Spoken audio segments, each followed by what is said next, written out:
आज हम मौजूद है बाईसुदम फायर स्टेशन पे, जहां ये जो फायर कर्मी है ये अपनी मांगों को लेकर विरोध कर रहे हैं और करीब सारे फायर स्टेशन से ये लोग यहां पर आए हैं। इनसे जानते हैं इनकी क्या मांग है और ये क्यों यहाँ इकट्ठे हुए हैं। क्या नाम है आपका? सर मेरा नाम मोहित भेरवाल है। क्यों आप यहाँ पे इकट्ठे हुए? सर हमारा मांग ये है कि जो हमें मानदेय 330 रुपये है वो हमें ज़्यादा किया जाए। पहले बात तो ये ठेका प्रथा समाप्त की जाए, हमें संविदा के रूप में यह नियमितीकरण की जाए। उसके बाद दूसरा हमारा ये है कि हमारा अग्नि दुर्घटना के अंदर जाहिर सी है कि चोटिल आदमी होगा फायर कर्मी, क्योंकि इक्विपमेंट्स की हमारे पास ऑलरेडी पहले बहुत कमी है। तो उसके अंदर कम से कम हमारा इंश्योरेंस तो होना ज़रूरी होता है ना। हमारा कोई मेडिकल है जिससे कुछ हो जाए तो हम आगे उसको बेनिफिट मिल सके हमें। अब इसके अंदर जब भागरोटा अग्निकांड हुआ तो उसमें हमें भागरोटा वॉरियर बना दिया गया, मुझे स्वयं वॉरियर बना दिया। पर उस वॉरियर को तो ये जनता को ही नहीं पता नहीं इस वॉरियर को मिलता कितना है, क्या मिलता है। उसके अंदर जनता से मेरे तो ये सवाल रहता है हमेशा सरकार से कि हमें 330 रुपये क्यों दिए जाते हैं, और जो ठेकेदार है जो हमें सैलरी देता है वो 10 साल से एक ही फर्म को लेके उसी जगह पे क्यों टिका हुआ है, और ये अधिकारी भी उसी जगह क्यों टिका हुए हैं। मेरा सवाल यही है सर कि क्यों ऐसा क्या है कि ये 10 सालों से एक जगह पर अपनी सीट बचाए बैठे। ये जो फायर कर्मी है अपनी व्यथा सुना रहे हैं और 330 रुपये इनका पर डे जो इनको पारिश्रमिक मिलता है, और बाकी जो इनसे बढ़िया जो दिहाड़ी मजदूर जो होते हैं वो ले, जबकि ये कुशल श्रमिक है सारे, ये लोग सबका जान बचाने का काम करते हैं और सबकी सुरक्षा करते हैं। उसके बाद भी ये कंडीशन है, सरकार न तो इनकी तरफ देखती है और न इनकी अगर ये मांग करते हैं तो इनको नौकरी से हटा दिया जाता है। हम दूसरे लोगों से बात करके देखते हैं उनका क्या कहना है।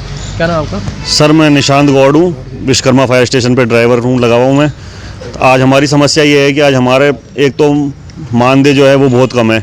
जैसे जिस हिसाब से हम काम करते हैं उस हिसाब से, जैसे हमने कोरोना के अंदर काम करा वहाँ पे लोगों ने बहुत अच्छा वो करा, प्रोत्साहन करा कि हाँ बहुत अच्छे आदमी काम कर रहे हैं। हम ऑपरेशन सिंदूर में भी गए, मगर ऐसा कुछ भी नहीं है कि उसके बाद भी है ना, हमने ये अभी अग्निकांड हुए, आप जान रहे हैं 25 में बहुत सारे अग्निकांड हुए हैं। हम सब में काम करते हैं, मैं नहीं करूँगा, मेरे भाई भी खूब सारे कर रहे हैं, मगर उसका हमारे को कुछ भी पारिश्रमिक नहीं मिल रहा, ना हमारी तरफ सरकार का ध्यान है कि आज हम सोच रहे हैं कि आज हमारे को परमानेंट करे। आज हम इतना काम करते हैं, हमारे ओवर टाइम भी होता है तो भी हमारे कुछ नहीं है। हमारे को ठेकेदार की तरफ से सिर्फ 330 रुपये मिल रहे हैं, ना ठेकेदार हमारे को संभालने आता है ना कुछ है। और हमारे अगर किसी को हमारे को हटा देते हैं अधिकारी वगैरह तो भी वो ना हमारे बीच में बोलता है। तो सर ऐसे ठेकेदार से हमारे को नहीं चाहिए, वो तो कोई मतलब नहीं है उस ठेकेदार का होने का। अब यहाँ सबसे बड़ा सवाल ये है कि 330 रुपये में कैसे परिवार पालें। 9-10 हज़ार रुपये में आजकल परिवार पालना बहुत मुश्किल हो गया है। हम और लोगों से बात करते हैं, उनका क्या कहना है। क्या नाम आपका? मेरा नाम भानु कुमार सेन है, मैं बाईसुदम फायर स्टेशन से ड्राइवर हूँ। और ये हमारे साथी हैं जो बड़े बड़े अग्निकांडों में जाते हैं। इनकी सुरक्षा के लिए इनके पास कोई इस उपकरण उपलब्ध नहीं है जो होने चाहिए। इनकी आवाज़ इन्होंने उठाई तो इनको हटा दिया गया है, और हमारे को डर यही रहता है कि हम हमारी आवाज़ को अगर हम सरकार तक पहुंचाने की कोशिश करेंगे तो कभी भी हमारे को हटा दिया जाएगा। कल का ही पता नहीं है, फ़ोन आता है कल से ड्यूटी मत आना। इसके अलावा हमारा कोई रिकॉर्ड नहीं है, कोई इंश्योरेंस नहीं है। हमारी सैलरी मात्र 330 रुपये है। इसके लिए हमने पिछले विधानसभा सत्र में सभी मंत्रियों को, यहाँ तक CM PM सबको ज्ञापन दे चुके हैं, और इस बार हम आपके माध्यम से भी सरकार तक हमारी बात पहुंचाना चाहते हैं कि सरकार हमारी तरफ ध्यान दे। हम जनहानि होने से बड़ी बड़ी अग्निकांडों में जाते हैं, सबसे फास्ट जाते हैं, गाड़ियाँ हमारी जिम्मेदारी पे निकलती है। अगर गाड़ी को एक क्रोच भी आती है तो अधिकारी ये कहता है कि स्वयं खुद अपनी जिम्मेदारी पे इसको ठीक करा के लाओ। तो इन सबको हम वहन करते हैं। तो हमारा सरकार से आपके माध्यम से हाथ जोड़कर निवेदन है कि फायर डिपार्टमेंट की तरफ देंगे, और ये सभी जो आल राजस्थान में फायर ठेकाकर्मी लगे हुए हैं इनकी तरफ देखें और इनको फिक्स करने की, मानदेय बढ़ाने की, हमारा इंश्योरेंस है और फायर सेफ्टी उपकरण उपलब्ध कराने की इन अधिकारियों को तुरंत प्रभाव से आदेश जारी करें। जहां एक तरफ सरकार राजनेताओं और अधिकारियों की सुरक्षा के लिए करोड़ों अरबों रुपए खर्च करती है, वहीं ये वॉरियर्स जो है दिन रात जनता की सुरक्षा के लिए खड़े रहते हैं। उनके न तो उनके पास उपकरण है, ना उनका इंश्योरेंस है, ना उनका मेडिकल है। भगवान ना करे अगर उन्हें कुछ ऐसी इंजरी हो जाती है तो उनका कोई धनी दोरी नहीं है। सरकार ध्यान देती, ना इनके अधिकारी ध्यान देते, जो है वो सारा इन्हीं के ऊपर है। हम और लोगों से बात करेंगे कि उनका इस मामले में और क्या कहना है। सर मेरा नाम नितिन है, मैं यही बाईसुदम फायर स्टेशन पर हूँ। अभी आपने बोला कि कुछ हो जाता है तो हमारा कोई ध्यान नहीं देने वाला नहीं है। अभी हमारे साथ का एक साथी था, कुछ समय पहले उसका फायर कॉल पे एक्सीडेंट हो गया, उसके पाँव टूट गया। वो अब तक कम से कम 10 ऑपरेशन करवा चुका, 20 लाख रुपए लगा चुका, वो भी खुद के पास से। उसको घर बैठा दिया गया क्योंकि हमारे नाम ही यहाँ पे दर्ज नहीं है। जो भी जा रहे हैं खाली लिख दिया 2 ठेकाकर्मी गए, उसका कोई नाम नहीं है। कल को अगर उसको कुछ मिलता है नहीं मिलता, वो सब कुछ अधर में है ना। हमारे पास कुछ है सेफ्टी उपकरण है। सेफ्टी उपकरण क्या क्या होते हैं इसमें? जैसे फायर सूट है, आप बाहर भी पता कीजिए। राजस्थान में ही केवल ये सुविधा नहीं है, राजस्थान के अलावा जितने भी स्टेट हैं उन सब में सबको बढ़िया सुविधा मिल रही है, बढ़िया तनख्वाह है। हमारी कई लोगों से बात भी होती है तो वो बताते हैं उनके वहाँ पे 30-30 हज़ार रुपये सैलरी है, फायर सूट मिला हुआ है, सबको अलग से लॉकर मिला हुआ है। यहाँ पे वो कुछ भी नहीं है। यहाँ पे घर से आओ, करो ड्यूटी, और वर्दी भी अगर ये वर्दी भी आपको खुद को पैसों से खरीदनी पड़ेगी, खुद पैसों से खरीद के खुद बनवाओ और लेके आओ। अब हम अग्निकांड में जाते हैं, यहाँ पे तेल की आग भी होती, सब होती है। अगर वो कपड़े गंदे हो गए तो भी वो हमको ही धोने पड़ेंगे। अगर वो चलने लायक है तो ठीक है, नहीं फिर दोबारा से नई सिलवानी पड़ेगी, उसके लिए पैसे हमारे को जेब से काटने पड़ेंगे। तो आपने देखा कि ये अगर कोई इंजरी हो जाती है तो सारा खर्चा जो इन लोगों को वहन करना पड़ता है, सरकार की तरफ से इनको कोई मदद नहीं दी जाती। हम और लोगों से एक बार बात करेंगे। आप बताएं। सर मेरा नाम करण सिंह कंगारूत है, मैं फायर ड्राइवर हूँ। सर हमारे पास कोई भी डॉक्यूमेंट नहीं है हमारे पास, ना कोई आई कार्ड है, ना इंश्योरेंस है हमारा, ना कोई क्लेम, कुछ भी नहीं है। मेडिकल कोई भी चीज़ नहीं है हमारे पास।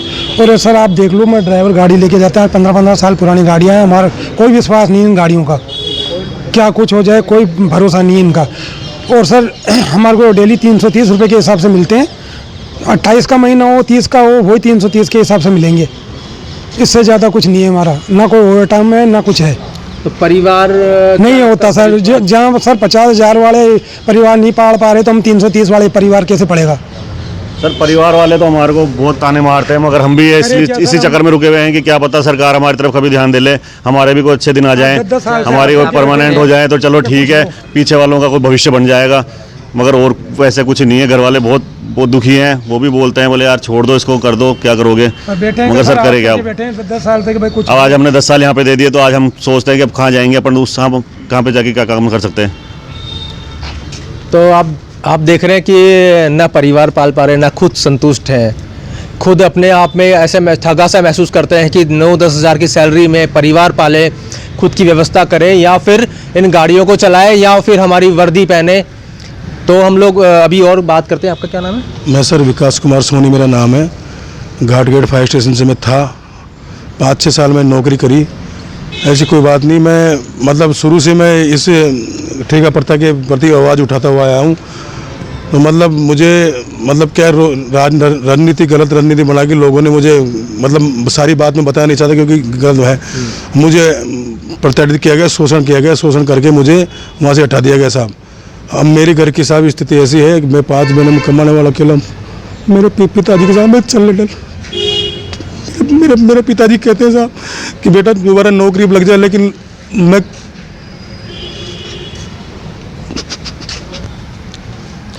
ये देखिए आप, इनकी जो आपने देखा कैसी इनकी व्यथा है कि 9,000 सैलरी मिलती है, उसमें भी इनको करके इनको परेशान करके हटा दिया जाता है। इनसे अब हमने इनसे बात की, इनकी ये रोने लगे कि किस तरीके से इनकी जो मनोदशा होगी वो आप सब देख सकते हैं। और हम इतनी बड़ी उम्र के अंदर अगर माँ बाप किसी औलाद के सामने रोते हैं ना तो उस औलाद का जीने का मतलब नहीं। अब ये लोग ये नहीं सोचते कि हम 330 के अंदर हम जनता की जान की, दिलों की रक्षा करते हैं, जान माल की रक्षा करते हैं। 330 हमारे माँ बाप ये सोचते हैं कि मेरा बेटा घर आएगा कि नहीं आएगा, बार बार फ़ोन करते हैं सब।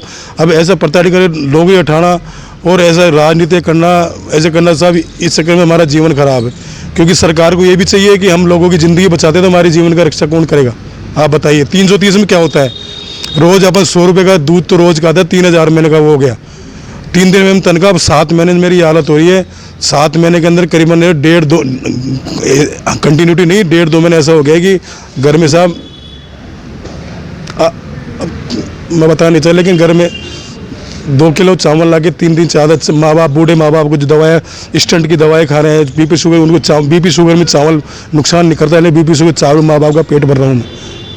क्या करूँ बताओ, किसको बताऊँ करता है। लेकिन सब लोग क्या पता क्या मिली जुली राजनीति से हमारे शोषण किया, हटा दिया मुझे। 7 महीने से मैं परेशान हूँ। मैं भी, मेरा दिन में कोई कार्यक्रम था, कोई 2 महीने मजदूरी करने जाता है ना, उसको छोड़ के मैं आया हूँ कि सब भाई को कल्याण हो, हमारा भी कोई सरकार हमारे लिए भी कुछ सोचे। लेकिन रोने के अलावा सिर्फ हमारे पास कुछ नहीं बचा है साहब। अगर हम आप लोग जनता की आवाज़ हो, मैं आपसे हाथ जोड़ के निवेदन करता हूँ कि गरीबों की परिवार की रक्षा करो, हमारे आवाज़ को आप आगे पहुँचाओ। और वो 330 भी सर टाइम पे नहीं आते, वो भी 3-3 4-4 महीने में। अब सबसे बड़ा सवाल यही है कि सरकार इनकी कब सुनेगी, क्या होगा, लेकिन जब तक ये इनकी क्या कंडीशन होगी, ये किस तरीके से अपना जीवन यापन करेंगे, परिवार को कैसे पालेंगे, 330 रुपये में क्या इनका जीवन चल जाएगा।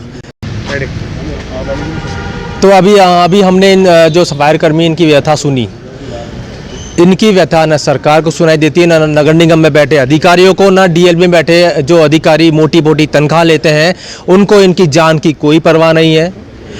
इनका परिवार किस तरीके से पल रहा है, किस अवस्था में जी रहा है, इनके बूढ़े माँ बाप हैं, छोटे छोटे बच्चे हैं, वो किस तरीके से अपना जीवन यापन करेंगे, उसकी तरफ कोई ध्यान नहीं जाता है। 330 रुपये इनको मिलते हैं।